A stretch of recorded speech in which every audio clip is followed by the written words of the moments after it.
A paz do Senhor, querido irmão, querida irmã, este é o nosso último vídeo do nosso estudo sobre preparando obreiros. E desta feita eu gostaria desde já te pedir, se inscreva no canal, deixe seu joinha, compartilhe, comente, participe, interaja conosco aqui, tá bom? Eu quero desejar que Deus possa continuar te abençoando e que este vídeo possa trazer edificação espiritual e conhecimento para a sua jornada como obreiro e como obreira da casa do Senhor. Tá ok? A temática deste último vídeo, desta última lição, nós vamos falar sobre o obreiro e a fidelidade. O obreiro e a sua fidelidade. Tá bom? A primeira fidelidade que eu quero falar aqui neste vídeo para iniciarmos é a fidelidade com Deus. Eu sempre gosto de fazer essa leitura porque eu já resumi todo o nosso conteúdo. Então eu gosto de ler e dar uma pincelada no comentário, tá bom? Então vamos lá. Um obreiro deve ser acima de tudo e ter acima de tudo consciência de seu chamado. Um profissional que ama o que faz é mais feliz realizando o seu trabalho do que sendo pago pelo que faz. Um obreiro que conhece seu chamado é obediente, é temente, é zeloso, é solidário, é pacífico, não se abala com injustiças, nem questiona suas autoridades, porque nele reside a essência do caráter divino de Deus. E Deus está em primeiro lugar em sua vida. Ele sofre, mas a obra não. Ele perde em detrimento da obra. Ele não murmura, busca forças naquele que o alistou. Um bom obreiro, fiel a Deus, é um homem que Deus pode contar e comissionar a qualquer instante. Ser fiel é nunca trair a confiança daquele que nos chamou das trevas para a sua maravilhosa luz. Segundo tópico, a fidelidade com a família. O obreiro e a sua fidelidade com a família. O sucesso ministerial será o reflexo do sucesso obtido em seu lar. Não existe obreiro bem-sucedido sem em casa estar mal resolvido. Se você está mal resolvido em sua casa, positivamente você não será um obreiro bem-sucedido no ministério. Porque o primeiro ministério é o da sua própria família. Porque se alguém não sabe governar a sua própria casa, terá cuidado da igreja de Deus? 1 Timóteo 3, 5. Paulo está dizendo que se a pessoa não cuida bem do que é seu, como cuidará do que é alheio? Como é subir no púlpito descontrolado? Como será administrar a vida das ovelhas se não se consegue administrar nem a sua própria casa? Primeiro, casamento em conflito é marido ou mulher pela metade. Segundo, casal brigado é casal desligado da comunhão com Deus. Terceiro, como será pregar a verdade se a vida é uma grande mentira? Quarto, como ensinar sobre perdão, amor e transformação se nada disso faz parte da sua vida e do seu cotidiano? Ponto 3. O obreiro e a fidelidade com a igreja. Isso é importante. O obreiro deve ter responsabilidade, pois é uma pessoa pública. E sendo uma pessoa pública, vive rodeado de uma grande nuvem de testemunhas. Deve saber que nem tudo lhe é lícito e nem tudo lhe convém. É muito ruim quando um obreiro é repreendido por má conduta, por desvio de caráter ou por negligenciar suas responsabilidades. Deveria ter visto tudo isso antes de ingressar no ministério. Ser ministro é conduzir a arca e a arca não se conduzir de qualquer maneira. Deve existir ordem e decência. Jesus disse que é preciso calcular antes de construir, para que, construindo, não pare e deixe a construção inacabada. o que resultará em escárnios por parte daquele que nos observam. Lucas 14, versículos 28 ao 30. Quarto ponto, o obreiro e a fidelidade e o exemplo. 1 Timóteo 4,12. É comum em nossos dias ouvir falar de obreiros que não têm palavra, que compram e não pagam, o que são exímios fariseus. Uma das qualificações mais importantes para o obreiro ou dirigente eclesiástico é que ele seja um exemplo para os demais crentes.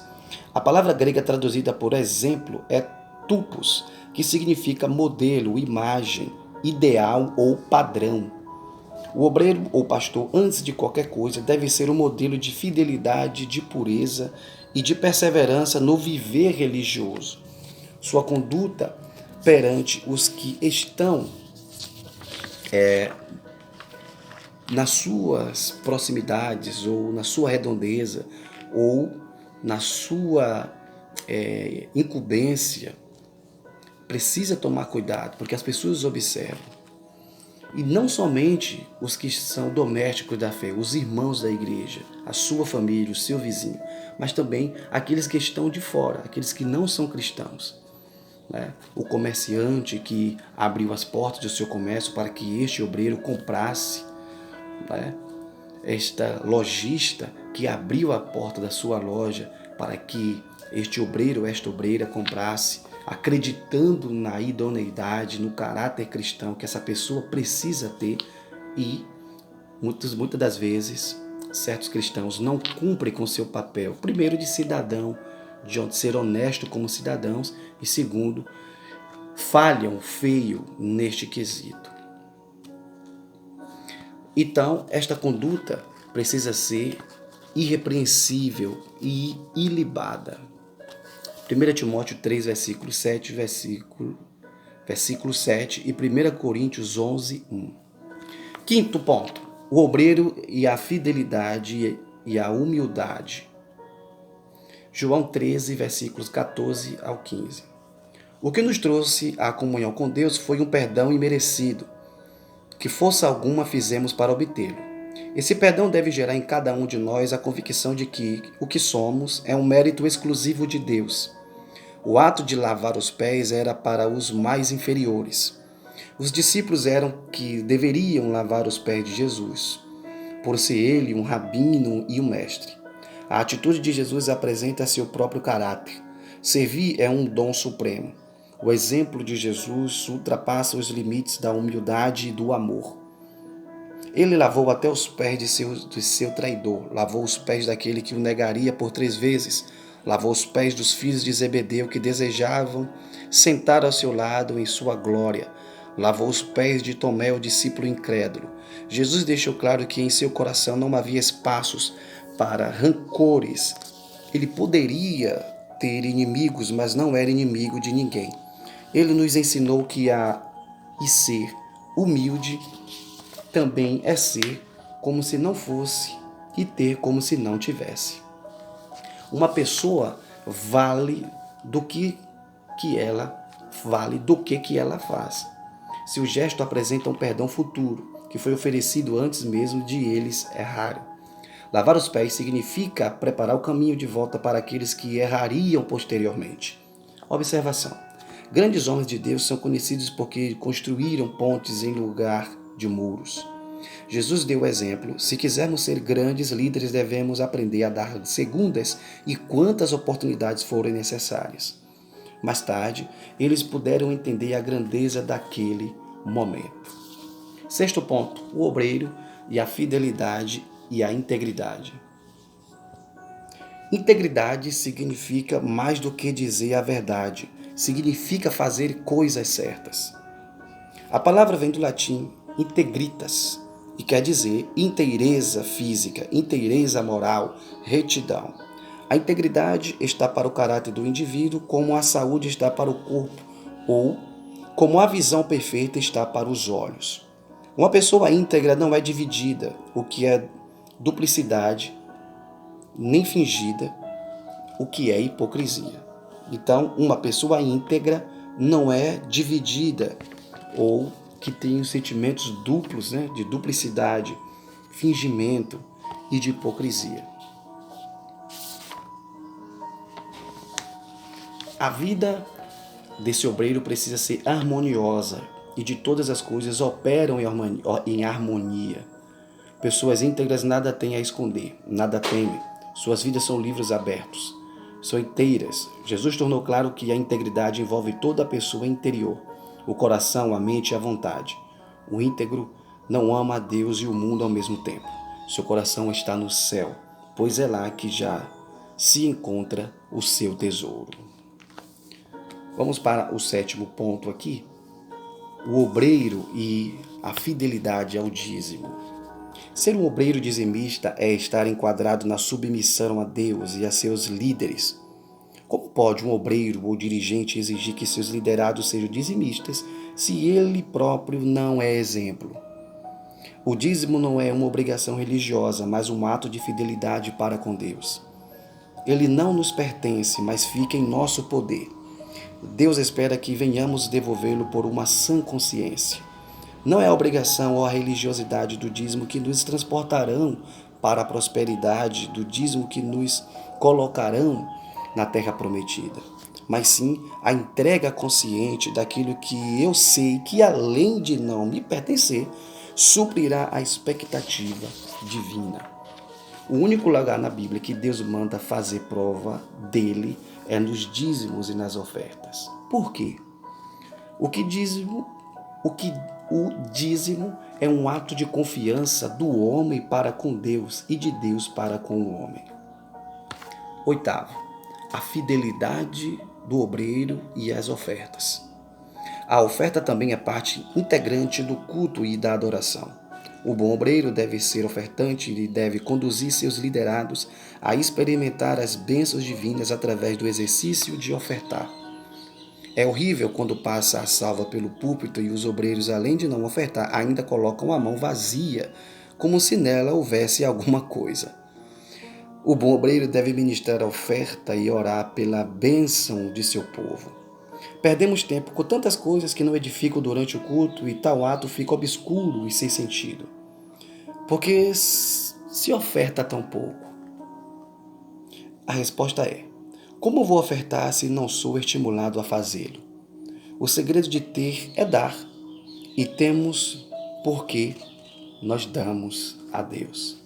2 Coríntios 9, versículo 6. Bom, vamos para nossas considerações finais. Existem duas coisas que são imprescindíveis à vida de qualquer obreiro: comunhão e maturidade.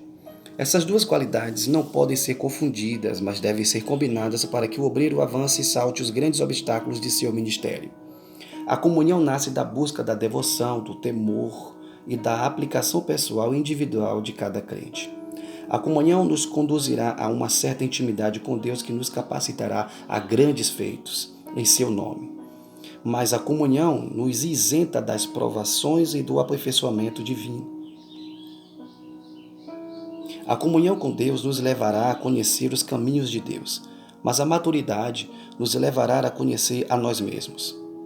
A comunhão pode chegar a qualquer instante, mas a maturidade só virá com o tempo. As experiências do dia a dia nos conduzirão a momentos cruciais em nossas vidas. O tempo dirá se ainda percorreremos o mesmo caminho e não nos distanciaremos do alvo.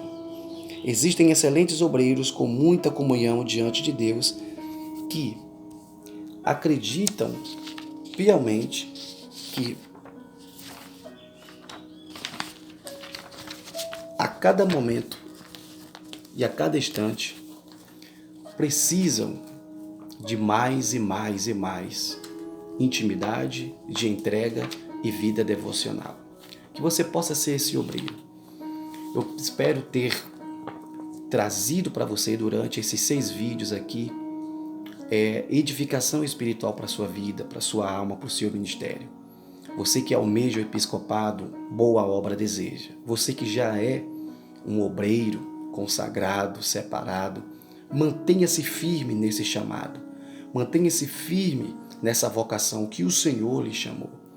Deus não lhe salvou e não lhe chamou por acaso. Se Deus te colocou nesta posição, encheu você de capacitações, encheu você de dons, encheu você do Espírito Santo, é porque você tem uma tarefa especial e específica para desenvolver no seu reino.